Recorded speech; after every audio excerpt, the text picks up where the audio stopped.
maulam mir rabbir rahim. Terutama kalau kita doakan untuk orang yang meninggal, dibacanya 3 kali. Kenapa?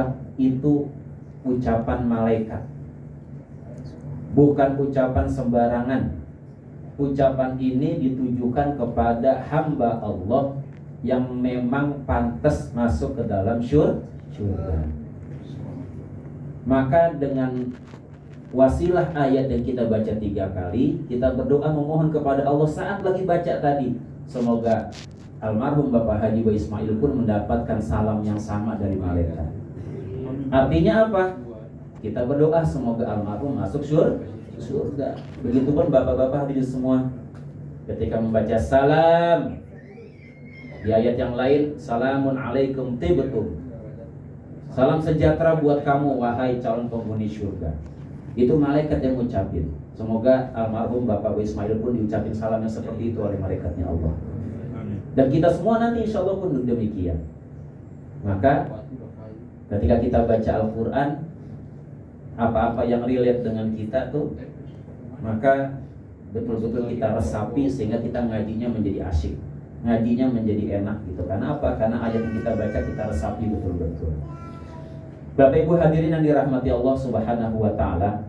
Nah, bicara soal surga, Bapak Ibu yang hadir di sini sama kayak saya, kita kan pengen semuanya jadi penghuni surga, benar nggak? Ada nggak di sini yang nggak pengen surga? Kan di sini pengennya kan masuk surga, selamat dari api neraka. Itu kan intinya. Makanya di doanya itu Rabbana atina fid dunya hasanah wa fil akhirati hasanah wa qina adzabannar. Bahkan di doa makan, doanya masyhur. Ya, hadis yang sahih sih hanya bismillah saja. Di hadis yang sahih baca doa makan itu hanya bismillah. Bahkan nggak pakai ar-Rahman ar-Rahim, hanya bismillah saja. Jadi kita tadi mau minum, pegang tangan kanan.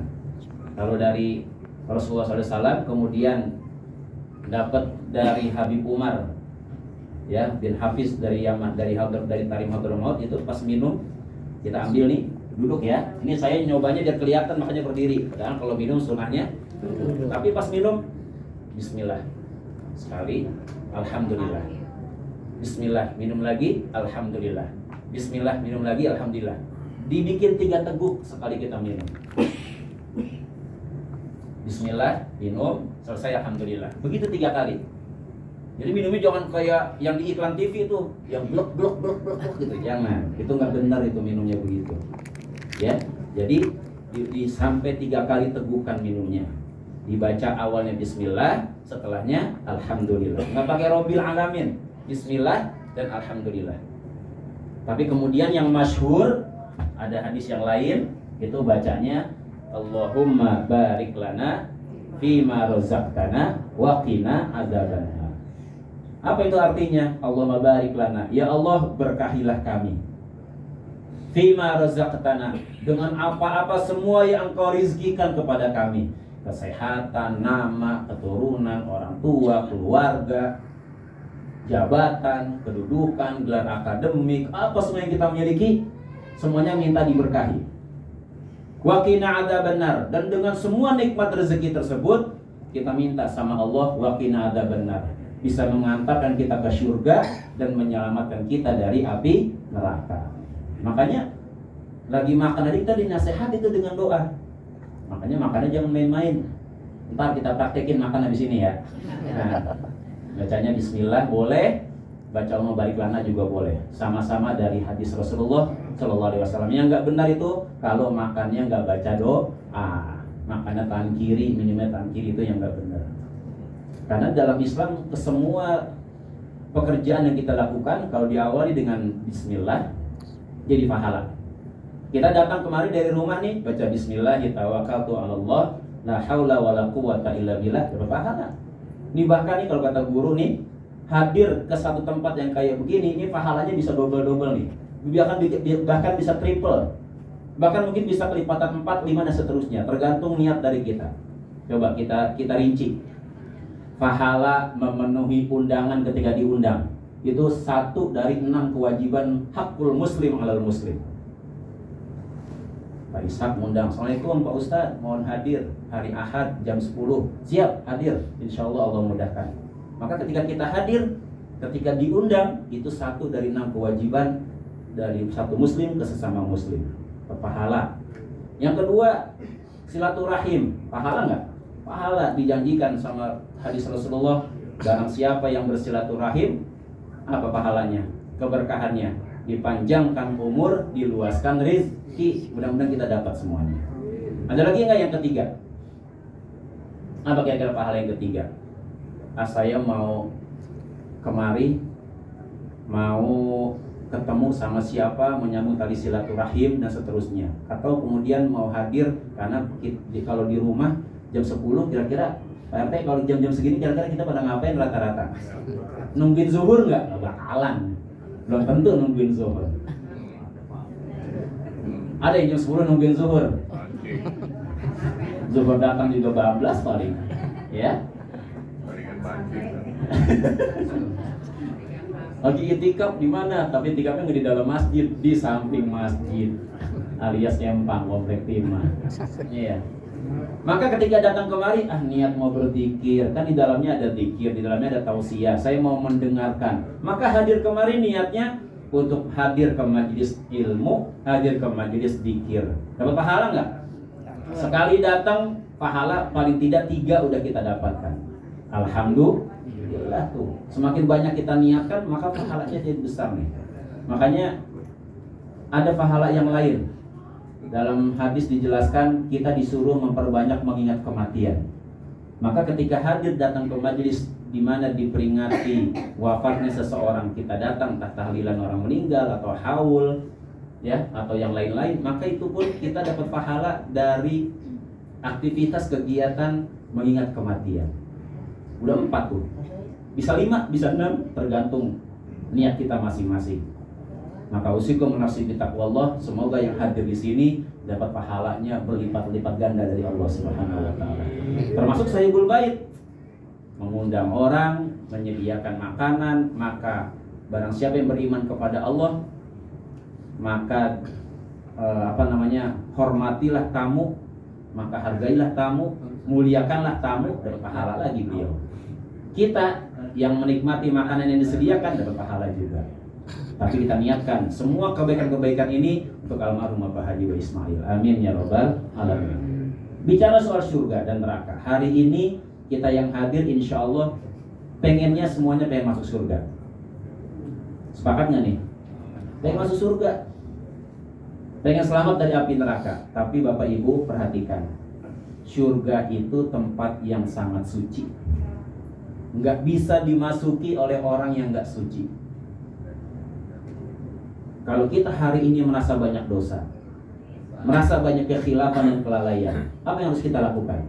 Bertaubat, beristighfar, mohon ampun kepada Allah. Maka tadi saya ajak tuh beristighfar. Itu bisa banyak. Saya sesuaikan kondisional saja. Mau 2 kali ulang, mau 3 kali, mau sebanyak-banyaknya silahkan. Kalau memang nanti tahlilan atau majelisnya turut-turut bareng-bareng hanya sekeluarga kelompok saja, silakan istighfar diperbanyak. Karena kita punya keyakinan bahwa surga tempat yang suci tidak bisa dimasuki oleh orang yang tidak bersih. Maka kalau kita ingin masuk surga semuanya, bersihkan diri kita, bersihkan hati kita, bersihkan pikiran kita. Allah berfirman dalam Quran, ini ayat surat yang sangat masyhur, sering dibaca kalau sholat Jumat. Kira-kira surat apa Bapak Ibu? Bapak ada, kalau Ibu mah nggak Jumatan. Al-Jumu'ah, Al-Munafiqun. Ada Al-Jumu'ah, ada. Apalagi yang surat yang dibaca pada sholat Jumat? Al-Munafiqun. Yang memang ada hadisnya langsung. Surat Al-A'la. Al-A'la. Gimana depannya? Sabbihis marabbikal a'la. Itu nama suratnya ada di ayat pertama. Di situ ada ayat qad aflaha man tazakka wa dzakara asma rabbih fasalla. Qad aflaha, sungguh beruntung, sungguh akan menang, sungguh akan berhasil. Siapa? Man tazakka, orang-orang yang selalu membersihkan, dalam konteks ini hati. Jadi orang yang sering membersihkan diri, membersihkan hati, insya Allah dia bakal beruntung. Allah yang bilang. Keberuntungan yang paling puncak ya surga. Kesuksesan yang paling tinggi adalah surga. Maka orang yang akan beruntung alias yang masuk surga adalah orang yang selama di dunia dia gemar membersihkan diri. Buang tuh kotoran. Kotoran badan apa yang kita buang? Yaitu kita mandi, kita wudhu dari hadas besar, hadas kecil. Kalau kotoran hati kita bersihkan tuh dari ujub, riya, takabur, hasud, hasad, dengki, iri dan sebagainya. Kita buang.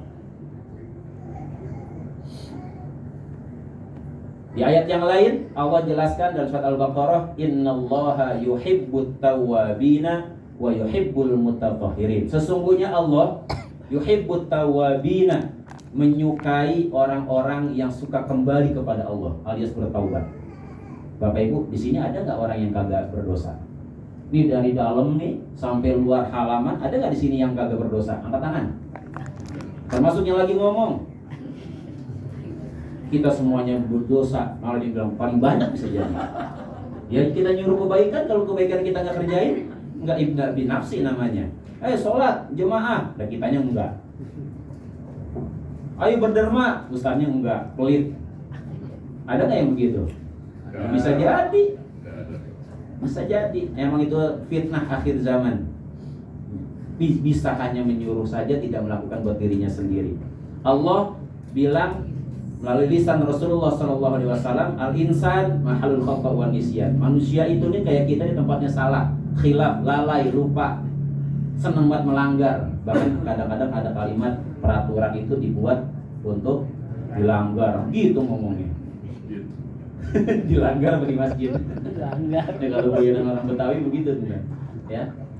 Karena di Betawi musola langgar sama ya. Jadi sesungguhnya Allah menyukai orang-orang yang bertaubat, yang kembali kepada Allah. Setelah dia berbuat lalai, berbuat kemaksiatan, kezaliman, lalu dia memohon ampun kepada Allah, bertaubat. Allah suka tuh. Jadi bukan berarti orang taubat itu atau orang tawabin itu orang yang nggak pernah berdosa, enggak. Dia pernah berbuat salah, dia pernah berbuat khilaf, lalai dalam dirinya. Tapi kemudian dia segera kembali kepada Allah. Allah suka tuh. Innallaha yuhibbut tawwabina wa yuhibbul mutatahhirin. Dan Allah suka kepada orang-orang yang mutatahhirin, yang suka membersihkan diri. Nah, salah satu perbuatan membersihkan diri tadi selain mandi, berwudu. Nih Bapak Ibu di sini ada yang udah sepuh banget, ada yang masih muda banget, ada yang masih anak-anak. Nah, kira-kira nih berwudunya seperti apa? Apa yakin wudunya selama ini diterima sama Allah? Yakin nggak wudu kita diterima Allah? Kalau ibadah harus yakin. Tapi dalam fikih bicara yakin itu bicara tasawuf. Kalau bicara sah tidak sah itu fikih. Setelah kita merasa bahwa rukun wudu kita kerjakan, syarat-syarat sahnya kita kerjakan, maka kemudian kita merasa yakin bahwa wudu kita diterima oleh Allah Subhanahu wa taala. Tapi belajarnya jangan putus. Belajarnya jangan putus, belajarnya harus betul-betul. Jangan sampai wudu kita dari kecil, muda sampai sudah lewat usianya, wudunya nggak ada peningkatan. Baru bicara wudu saja. Ini babnya bab toharoh. Wudu adalah bagian dari bab toharoh. Coba, di dalam wudu itu tidak hanya ada sunnah gerakannya, tapi juga ada bacaannya. Ada doa di situ. Dan ini khusus bagi orang-orang yang mau membersihkan diri. Qad aflaha man tazakka tadi, yang ingin membersihkan diri. Lalu kemudian ini khusus juga bagi orang-orang yang pengen dirinya bersih dan masuk ke dalam tempat yang paling bersih, yaitu surga. Coba kita tes nih, kita tes bareng-bareng wudhu kita. Dari mulai yang sunnah-sunnahnya sampai yang wajibnya. Ya. Dari mulai kita kocok tangan, membersihkan dengan sela-sela jari, terus dipunggungi gitu ya, terus sambil baca doa. Apa doanya? Allahumma hfadh yadayya min ma'asika kulliha. Ya Allah, jagalah tangan ini Allahumma ihfadh yadayya, Allah ya Allah jagalah tangan ini min ma'asika kulliha, dari segala macam bentuk kemaksiatan. Banyak gak kemaksiatan yang dari tangan? Banyak. Mengambil hak orang lain, mencuri, ya dan sebagainya lah, banyak. Maka kita minta sama Allah ketika air di kucuran di keran itu jatuh, kemudian kita melakukan gerakan membasuh kedua tangan kita sambil berdoa, ya Allah jagalah tangan ini dari segala macam kemaksiatan. Lalu ketika mulut ini mau dibasuh, kita baca doa sambil kemudian kita berkumur dan membersihkan bagian dalam mulut kita. Allahumma a'inni ala dzikrika wa syukrika wa husni ibadatik. Ya Allah, bantulah aku untuk mau berzikir mengingat namamu, mensyukuri nikmatmu, dan memperbaiki selalu ibadahku kepadamu. Di riwayat yang lain, Allahumma inni as'aluka lisanan dzakira. Ya Allah, jadikanlah mulut ini mulut yang suka berzikir kepadamu ya Allah. Tuh baru sampai mulut. Hidung. Ketika kita membersihkan hidung, coba sampai hari ini membasuh hidungnya itu cuma bersihin luar hidung dan bagian dalam itu saja, atau kemudian sampai ada yang dimasukkan dan dikeluarkan, disedot airnya, dipraktekin nggak? Ada yang bilang sakit, palanya pusing gitu. Kalau yakin dengan syariat yang dibawa oleh Rasulullah, bunyi hadisnya adalah memasukkan air sesegera mungkin, disedot lalu dikeluarkan langsung. Ya memang rada pusing, tapi kalau udah terbiasa enggak, masukkan, keluarkan buru-buru. Jadi bukan bersihkan komedo depannya doang nih, atau diurak-urak gitu-gitu, bukan. Tapi betul-betul air diambil lalu dihirup dengan cepat, keluarkan. Itu bunyi hadis sahihnya. Sambil baca doa, Allahumma arihni raihatal jannah. Ya Allah, Engkau yang mengatakan bahwa surga itu tercium baunya sampai jarak yang begitu jauh, maka jadikan hidung ini bisa mencium bau surgamu. Nah kalau wudunya nggak benar, nggak bisa nyium bau surga nanti. Allahu Akbar walillahil hamd. Ketika membasuh wajah, nah ketika membasuh wajah karena ini wajibnya, ya, maka di situ kita baca doa niat wudu. Nawaitul wudu ali raf'il hadatsil asghari lillahi ta'ala. Aku niat berwudu mengangkat hadas kecil karena Allah. Ya, maka kemudian ketika membasuh wudu ada doa, Allahumma bayyid wajhi yauma tabyaddu wujuhu wa taswaddu wujuh. Hari kiamat nanti di akhirat kelak ada wajah yang Allah bikin berseri-seri, putih bersinar. Ada juga sebagian yang lain yang wajahnya hitam legam. Bapak Ibu mau pilih yang mana? Yang pertama apa yang kedua? Yang putih berseri-seri atau yang dibikin hitam legam? Maka minta sama Allah, Allahumma bayyid wajhi. Ya Allah, putihkan, berseri-serikan wajahku. Yauma tabyaddu wujuhu wa taswaddu wujuh. Pada hari di mana Engkau memutihkan, berseri-seri wajah sebagian umatmu dan menghitam legamkan sebagian yang lain. Maka kita pengen di kelompok yang mukanya berseri-seri. Baca tuh ketika lagi wudu. Kira-kira baru sampai muka aja, terbayang nggak kalau wudunya itu luar biasa? Terbayang. Nggak bakalan ada niat wudunya bercanda-bercanda. Terutama yang ada yang sekolah, semprot-semprotan air dan sebagainya, sambil ngobrol. Ada wudu sambil ngangkat handphone, ada nggak? Atasan nih yang ngangkat nih, atasan gitu. Atasan yang telepon gitu. Karena kita udah fokus dari mulai awal kita membasuh tangan sampai wajah itu, doanya udah kebayang. Ya Allah surga, ya Allah surga, ya Allah. Tangan, ini saya kelarin dulu ya. Ya. Tangan. Ini ada tangan yang kanan, ada tangan yang kiri. Mana yang duluan? Tangan yang kanan.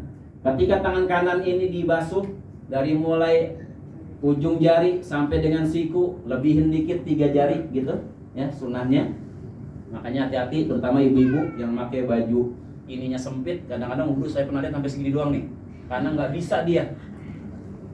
Bu akhirnya wudu, bu kenapa wudunya gitu doang? Nggak bisa Pak Ustadz, saya harus buka baju. Ya diatur, gimana caranya? Nggak ada toleransi. Kalau wudunya nggak sampai siku, wudunya ya tidak sah. Masa Pak Ustadz ini debat? Emang nggak bisa Pak Ustadz cuma sampai sini doang ya? Gimana caranya? Ya. Jadi harus sampai siku, bahkan sunnahnya dilebihkan 3 jari gitu, dilebihkan. Ya begitu aturannya. Jadi jangan dikondisikan dengan baju. Bajunya yang mengkondisikan wudu, jangan dibalik logikanya. Ketika tangan kanan dibasuh, Allahumma a'tini kitabi biyamini wa hasibni hisabi yasira. Ya Allah, berikanlah catatan amal-amalku melalui tangan kananku. Wa hasibni hisabi yasira, dan hisablah, catatlah, hitunglah amalku dengan hitungan yang mudah. Ketika membasuh tangan yang kiri, Allahumma la tu'tini kitabi bishimali aw mi wara'i dhahri. Ya Allah, jangan kau berikan catatan amalku melalui tangan kiriku atau dari belakangku. Ada ayat di Al-Quran yang menjelaskan bahwa nanti kitab amal kita tuh akan melayang-layang di udara. Sementara kita kumpul di padang mahsyar yang begitu luas, catatan amal disebar. Ada yang ngambil, semuanya kita ini masing-masing ngambil punya kita masing-masing. Ada yang kemudian Allah kehendaki karena dia orang baik selama di dunia, maka tangan kanannya bisa mengambil. Maka insya Allah tempatnya udah ketahuan. Min ahlil jannah, termasuk penghuni surga, tangan kanan. Tapi ada sebagian yang lain, waliyadzubillah, mudah-mudahan bukan kita. Ngambil, meraih gitu. Sama kayak orang berebut layangan kalau di sini. Ya kalau yang ke waduk nih bisa ngeliat tuh kalau sore hari pada main layangan. Ngambil gitu. Lalu dapat tangan kiri. Ada yang dari depan, ada yang dari belakang mengambilnya. Dapat, tapi udah ketahuan. Min ahlin nar, termasuk orang-orang yang masuk ke dalam nerakanya Allah. Kita maunya tangan kanan. Allahumma la tu'tini kitabi bishimali aw mi wara'i dhahri. Ya Allah, jangan kau berikan sambil kocok tangan, sambil membasuh. Ya Allah, jangan kau berikan catatan amalku dari tangan kiriku atau dari belakangku. Ketika kepala dibasuh, ya walaupun menurut Imam Syafi'i boleh minimal 3 helai rambut, tapi juga jangan kemudian lebih sayang dengan hairdo kita, lalu kemudian kita basuh, katanya cuma 3 helai. Jangan juga, karena ini kan bagian, kita yakin bahwa ini bagian dari terapi kita dalam terapi harian. Kita bersihkan betul-betul, kita pijat kepala kita. Maka saya ikutin dari guru itu kalau wudhu, terutama bagian kepala, ini jempol ini bagian dari poros, tarik ke atas, balikin lagi 3 kali begitu, sambil ditekan kepalanya. Nikmatnya luar biasa, apalagi di tengah-tengah pekerjaan, pas zuhur tuh terutama, nikmatnya luar biasa. Nggak bakal dirasa kalau wudhunya cuma pas bagian kepala, nggak bakalan. Tapi kalau bener-bener tarik, puter, masya Allah, nikmatnya luar biasa.